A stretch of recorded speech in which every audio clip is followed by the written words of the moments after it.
राजे ने मजबूरी में कृष्ण भास्कर कुलकर्णी को मार डाला। सैयद भंडा ने तलवार से राजे पर हमला कर दिया। अफजल खान ने गले लगते ही शिवाजी महाराज की गर्दन को कसकर पकड़ लिया और उनकी पीठ पर चाकू से वार किया। इस ऐतिहासिक घटना ने भारतीय इतिहास को बदल के रख दिया। सभी भारतीयों को नमस्कार। मेरा नाम अभिषेक कंबार है। आज हम देखेंगे कि कैसे हमारे महान योद्धा हिंदवी स्वराज्य के संस्थापक ने दुष्ट अफजल खान का वध किया। मेरे चैनल को सब्सक्राइब करना न भूलें। चलिए शुरू करते हैं।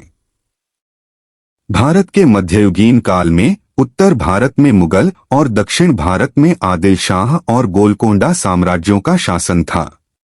इन साम्राज्यों ने भारत की संस्कृति, मंदिरों और सनातन धर्म पर लगातार हमले कर रहे थे। उस समय कोई भी राजा नहीं बचा था जो अपनी संस्कृति के लिए खड़ा हो। इसी दौरान भगवान शिव जी ने सह्याद्री पर्वतमाला पर अवतरित होकर इन राक्षसों का नाश करने के लिए मातृभूमि की संस्कृति को पुनर्स्थापित करने के लिए जन्म लिए। उस महाअवतार का नाम छत्रपति शिवाजी महाराज है। 19 फरवरी 1630 को राजमाता जीजाबाई और महाराज शाहजी भोसले के परिवार में छत्रपति शिवाजी महाराज का जन्म हुआ। इस समय न चाहते हुए भी शिवाजी राजे के पिता शाहजी भोसले आदिल शाह साम्राज्य के अधीन एक सेनापति के रूप में काम कर रहे थे। इस समय राजे अपने पिता से बहुत दूर थे और अपनी माता के अधीन रहकर उनकी प्रेरणा से बड़े हुए। उन्होंने उन्हें रामायण और महाभारत के बारे में बताया और जीजाबाई ही छत्रपति शिवाजी महाराज के लिए इन आक्रमणकारियों के खिलाफ हिंदवी स्वराज्य स्थापित करने की प्रेरणा थी। इसी प्रेरणा से प्रेरित होकर 16 वर्ष की आयु में 1646 में छत्रपति शिवाजी महाराज ने तोरना, कोंधना और पुरंदर के किलों पर कब्जा कर लिया, जो आदिल शाह के अधीन थे। किलों पर इस अनधिकृत कब्जे से बीजापुर का आदिल शाह स्तब्ध रह गया। आदिल शाह के सिंहासन पर अली आदिल शाह द्वितीय विराजमान हुए, लेकिन उनकी माता बड़ी साहिबा का ही शासन था। वह शिवाजी राजे से बहुत नाराज थीं और उन्होंने राजे के पिता शाहजी को गिरफ्तार कर लिया। एक दिन उन्होंने बीजापुर दरबार सभी योद्धा को राजसभा में इकट्ठा किया और पूछा कि कौन उस काफिर शिवाजी को जिंदा या मुर्दा कौन पकड़ेगा, लेकिन किसी ने जवाब नहीं दिया। तभी 7 फुट लंबा एक व्यक्ति आया और बोला, मैं उस काफिर शिवाजी को जिंदा या मुर्दा पकड़ूंगा। और वह कोई और नहीं बल्कि अफजल खान था। अफजल खान बीजापुर सल्तनत का सेनापति था, जिसकी क्रूरता पूरे भारत में सर्वत्र प्रसिद्ध था। वही अफजल खान था जिसने शिवाजी राजे के भाई संभाजी को धोखे से मार डाला था। इससे ही आप समझ सकते हैं कि अफजल खान कितना खतरनाक था। सभी को लगता था कि अफजल खान शिवाजी को आसानी से मार देगा। औरंगजेब की भी इस घटना पर नजर थी। लगभग 1659 में अफजल खान 12,000 सैनिकों के साथ छत्रपति शिवाजी राजे को जड़ से पकड़ने के लिए बीजापुर से निकला। यात्रा के दौरान उसने कई मंदिरों को नष्ट कर दिया, जिनमें छत्रपति शिवाजी महाराज का कुलदेवी माता तुलजा भवानी का मंदिर भी शामिल था, और कई गौमाता की हत्या कर दी। लेकिन शिवाजी राजे शांत और संयमित थे और इस क्रूर अफजल खान का मुकाबला करने की योजना बना रहे थे। 10 नवंबर 1659 को प्रतापगढ़ की तलहटी में शिविर लगाया गया। अफजल खान ने शांतिपूर्ण बैठक के लिए अपने दूत कृष्ण भास्कर कुलकर्णी को शिवाजी राजे के पास भेजा।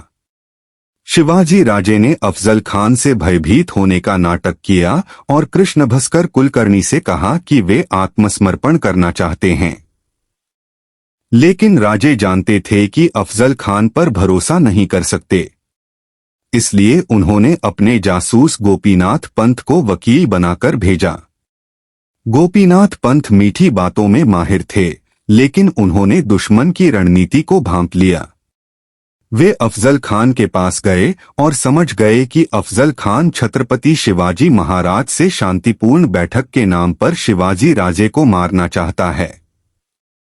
गोपीनाथ पंत ने छत्रपति शिवाजी महाराज की शर्तें अफजल खान के सामने रखीं और 10 नवंबर 1659 को प्रतापगढ़ की तलहटी में होने वाली बैठक के लिए विशिष्ट सुरक्षा शर्तें निर्धारित की ताकि किसी भी प्रकार की धोखाधड़ी को रोका जा सके।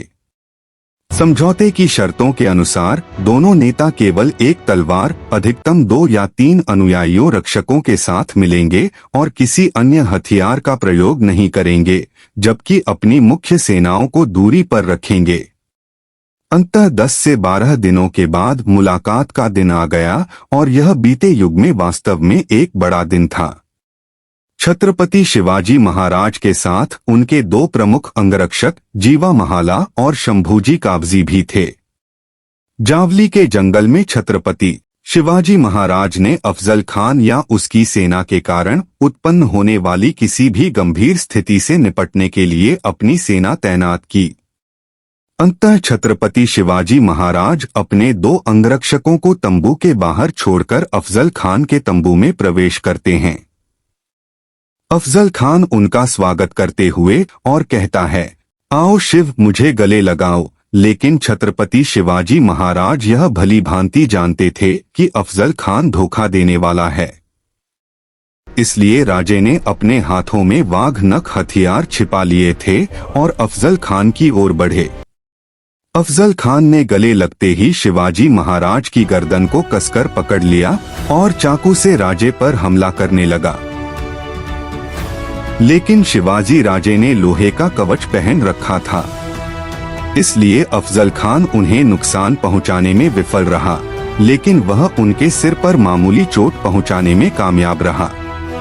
उतने में ही छत्रपति शिवाजी महाराज ने अपने छिपे हुए वाघ नख से अफजल खान के पेट पर हमला करके खान की आंतें बाहर निकाल दी। जैसे ही छत्रपति शिवाजी महाराज ने अफजल खान को चाकू मारा, उनके अंगरक्षक सैयद भंडा ने तलवार से राजे पर हमला कर दिया। लेकिन उसी समय शिवाजी राजे के अंगरक्षक जीवा महिला ने सैयद भंडा का हाथ काट दिया। अफजल खान के सैनिकों ने बीच बचाव करने की कोशिश की और घायल खान को पालकी में ले गए, लेकिन संभाजी काबजी ने बीच में आकर अफजल खान का सिर धड़ से अलग कर दिया। शिवाजी राजे जैसे ही तंबू से बाहर निकले, अफजल खान के वकील कृष्ण भास्कर कुलकर्णी ने महाराज पर हमला कर दिया। राजे ने उन्हें 3 बार चेतावनी दी कि मैं किसी ब्राह्मण को नहीं मारना चाहता, लेकिन वे नहीं रुके। अंततः राजे ने मजबूरी में कृष्ण भास्कर कुलकर्णी को मार डाला। खान के कई सैनिक मराठा योद्धाओं द्वारा मारे गए और कई सैनिक भाग निकले। अफजल खान का कटा हुआ सिर बाद में राजगढ़ ले जाया गया ताकि शिवाजी महाराज की माता जीजाबाई को भेंट किया जा सके। इस वीडियो में बस इतना ही। छत्रपति शिवाजी महाराज ने ऐतिहासिक रूप से क्रूर राक्षस अफजल खान का वध किया। मेरे चैनल को सब्सक्राइब करें ताकि मैं भारतीय इतिहास पर और भी वीडियो बना सकूं।